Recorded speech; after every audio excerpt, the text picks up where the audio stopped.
அனைவருக்கும் வணக்கம். இன்றைக்கி நம்ம பார்க்கக்கூடிய தலைப்பு ஒரு த்ரில்லிங்கான இன்ட்ரெஸ்டிங்கான ஒரு தலைப்பு. நம்ம இதுக்கு முன்னாடி ஒரு பேய் பிடித்த பெண்ணின் கதை அப்படி சொல்லி ஒரு வீடியோ போட்டிருந்தோம். அதாவது நம்ம பார்க்குற பார்வையில் அவங்களோட புரிஞ்சுக்கிட்ட புரிதலின் அடிப்படையில் அந்த பெண்ணுக்கு என்ன பிரச்சனை அப்படி சொல்லிட்டு அவங்களாக முடிவு பண்ணி இந்த பெண்ணுக்கு பேய் பிடிச்சிருச்சு, இதை சரி பண்ணுங்க அப்படி சொல்லி அழைச்சிட்டு வந்தாங்க. அந்த பெண்ணுக்கு என்ன உண்மையாலுமே என்ன பிரச்சனை அப்படிங்கிறத நம்ம அந்த வீடியோவில் சொல்லியிருந்தோம். அது ஒரு இன்ட்ரெஸ்டிங்கான விஷயமாக நம்ம சந்தித்த அனுபவங்கள் இருந்தது. அதே மாதிரியான ஒரு அனுபவம் குடில் வச்சுருந்தப்போ நம்ம பக்கத்தில் உட்காந்துட்டு இருந்த ஒருத்தர் கரெக்டாக அவர் என்ன பிரச்சனை சொல்ல போகிறாரோ அது ரிலேட்டடான ஒரு டாப்பிக்கில் தான் பேசிக்கிட்டு இருந்தோம். என்ன பேசிகிட்டு இருந்தோம்னா, அமானுஷ்யம் அந்த மாதிரி விஷயங்களெல்லாம் அப்படியெல்லாம் ஒன்றும் கிடையாது, எல்லாம் நம்மளுடைய கற்பனைகள்.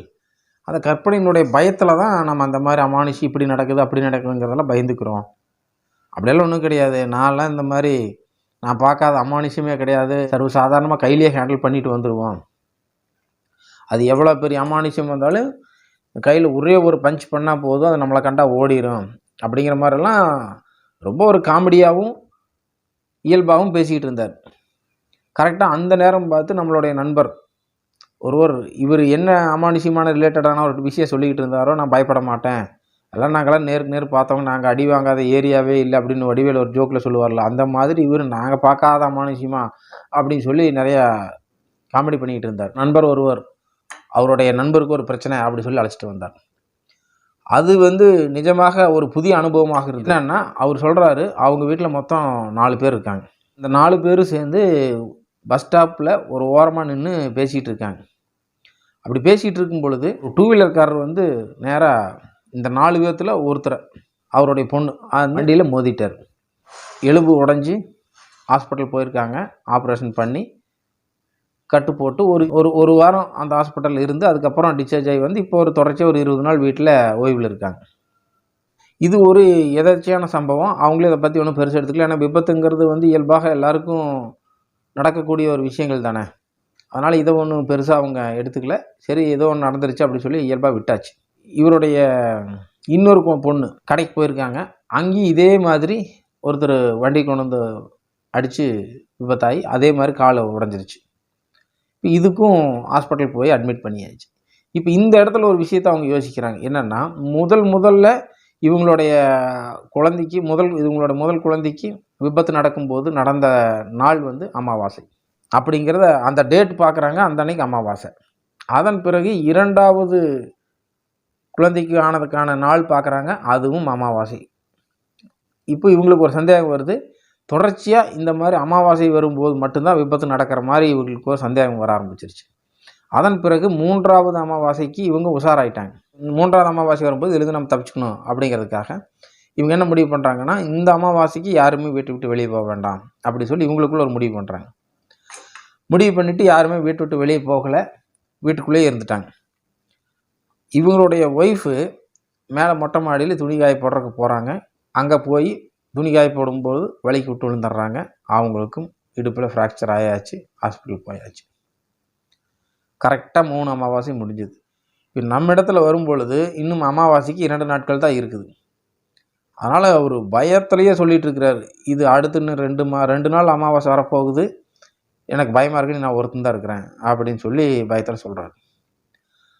அவர் அந்த ஸ்டோரியை சொல்ல பக்கத்தில் நம்மக்கிட்ட காமெடி பண்ணிகிட்டு இருந்த நம்ம நண்பர், அவரோட கண்கள் அப்படியே டெரராக மாறிக்கிட்டு இருக்கு. நாங்கள் பார்க்காத அமானுஷ்யமாக ஒரே குத்தில் அமானுஷ்யத்தை சாதாரணமான விஷயமாக மாற்ற முடியும் என்னால் அப்படின்னு வசனம் பேசிகிட்டு இருந்தவர், இப்படி இல்லாமல் நடக்கும், இது உண்மைதானா அப்படிங்கிற லெவலுக்கு பார்க்க ஆரம்பிச்சிட்டார். நம்ம நண்பரை அவர் கூப்பிட்டு, இந்த மாதிரி வர்ற அமாவாசைக்கு அவர் தனியாக தான் போகிறாராமா, அதனால் நீங்களும் துணைக்கு கொஞ்சம் அவர் கூட வண்டியில் போயிட்டு வாங்கன்னு சொல்லி சொன்ன உடனே அமானுஷ்யத்தை ஒரே குத்தில் குத்துற அந்த நபர் எனக்கு வேறு வேலை இருக்குதுன்னு சொல்லிட்டார். அந்த அன்னைக்கு அது வரைக்கும் காமெடியாக பேசிட்டு இருந்தவர் சீரியஸாக மாறிட்டார். ஏன்னா இப்படிப்பட்ட ஒரு விஷயத்தை கேட்கும்பொழுது எப்பேற்பட்டவங்களுக்கும் ஒரு பயம் வரத்தானே செய்யும். டெஸ்ட் பண்ணுறது விபத்துலையா டெஸ்ட் பண்ணுவாங்க? உலகத்தில் அமானுஷ்யமான விஷயங்கள் சாதாரண விஷயங்கள்னு சொல்லி அப்படி எதுவுமே கிடையாது. நம்ம அறிவுக்கு எட்டாத வரைக்கும் அது அமானுஷ்யமான விஷயம். உலகில் எல்லாமே நடக்கக்கூடியது எல்லாமே பாசிபிலிட்டியான விஷயங்கள் தான். அது நமக்கு எட்டலைன்னா அதை நம்ம அமானுஷ்யம் அப்படின்னு சொல்லிடுறோம், அவ்வளோதான். இது அந்த வகையில் அமானுஷ்யமாக மாறிவிட்டது மனிதர்களிடத்தில். அவரும் ஒரு விபத்துன்னா இதை அவர் சொல்லியிருக்க மாட்டார். தொடர்ச்சியாக 3 விபத்து குறிப்பிட்ட அமாவாசை அன்னைக்கு நடந்தனால தான் அவரும் இந்த அமானுஷ்யம் சொல்லி ஒரு பயத்துக்கு வந்தார். அதற்கான ரெமெடி நம்ம என்னன்னு பார்க்கும் பொழுது, இவருடைய சித்தப்பா இப்போ நம்மக்கிட்ட வந்திருக்கிறார் இல்லைங்களா, அவருடைய சித்தப்பாக்கும் இவங்க ஃபேமிலிக்கும் பங்கு தகராறு இருந்திருக்கு. ஆனால் இவங்க அப்பாவுக்கு அடுத்தபடியாக இவர் தான் ரொம்ப வளர்த்தி கஷ்டப்பட்டுருக்கிறாரு. ஆனால் எதுவும் இந்த சொத்து பிரச்சனையில் அவர் கூட கொஞ்சம் பேச்சுவார்த்தையெல்லாம் போயிடுச்சு. அவருடைய இறக்கும் காலங்களில் இவங்கெல்லாம் போய் பார்க்கல, இறந்ததுக்கு பிறகும் இப்போ போய் பார்க்கல. அது கரெக்டாக இவங்களுக்கு எஃபெக்ட் ஆகுது. அந்த நன்றி விசுவாசத்தை மறந்துட்டாங்களே அப்படிங்கிறனுடைய எதிர் விளைவு. இதை நீங்கள் சயின்டிஃபிக்காகவும் பார்க்கலாம், அல்லது ஆன்மீகமாகவும் பார்க்கலாம். அதனுடைய எதிர் விளைவு சரியாக அந்த அமாவாசை அன்னைக்கு அவங்கள பாதிக்க ஆரம்பிச்சது. அதுக்கு நாம் உடனே என்ன செஞ்சோம், அங்கேயே உட்கார வச்சு இவர் செஞ்ச தவறுக்கு அந்த சித்தப்பா பேரை சொல்லி அங்கேயே மன்னிப்பு கேட்க வச்சோம். அதன் பிறகு 2 நாள் கழித்து அமாவாசையும் வந்தது. அவர் ஒரு பயத்தோடு தான் இருந்தார். நாம் மன்னிப்பு கேட்டுட்டோம், ஆனாலும் அமாவாசை வந்துடுது. காலையிலேருந்து இரவு வரைக்கும் எங்கே போனாலும் பயத்தோடையே இருந்தார். நான் சொல்லியிருந்தேன், நீங்கள் எங்கே வேணால் போங்க, ஒன்றும் ஆகாதுன்னு சொல்லியிருந்தேன். இருந்தாலும் அவர் கொஞ்சம் பயத்தோடையே தான் இருந்தார். அடுத்த நாள் ஃபோன் பண்ணியிருந்தார், எதுவுமே நடக்கலைங்க, இது எப்படிங்க அப்படின்னு சொல்லி. இதுலேருந்து ஒரு பாடம் நமக்கு என்ன தெரியுதுன்னா, எவ்வளோ பெரிய விஷயமாக இருந்தாலும், எவ்வளோ பெரிய பிரச்சனையாக இருந்தாலும், இந்த பிரபஞ்சத்தில் நாம் மனதார மன்னிப்புன்னு சொல்லி ஒன்று கேட்கும் பொழுது அதற்கான தீர்வு உடனடியாக கிடைக்கிறது அப்படின்னு சொல்லி இதில் நாம் புரிஞ்சுக்கணும். உங்களோட வாழ்க்கையிலையும் ஏதாவது ஒரு சூழலில் பிறர் மன்னிக்க முடியாத ஒரு சூழல் இருந்தாலுமே கூட நிச்சயமாக அவங்கள மன்னிச்சிருங்க. அவங்க சைடு ஒருவேளை தவறாக இருந்தாலுமே கூட அதற்கான தண்டனையோ அது இயற்கையை பார்த்துக்க, அது இயற்கையினோட முடிவில் இருக்குது. நாமே தண்டனை வழங்கக்கூடிய நபராக மாறக்கூடாது. அப்போ அதற்கான எதிர்விளைவு நம்மை நோக்கி வர ஆரம்பிச்சிடும். அதற்கான ஒரு மிகச்சிறந்த எடுத்துக்காட்டு தான் இது. நம்முடைய உடலை பற்றி புரிந்து கொள்ளுங்கள், நம்முடைய மனதை பற்றி புரிந்து கொள்ளுங்கள், இயற்கையை பற்றி புரிந்து கொள்ளுங்கள், இயற்கையினுடைய விதிகளை பற்றி புரிந்து கொள்ளுங்கள். உடலிலும் மனதிலும் ஆரோக்கியமாக வாழுங்கள்.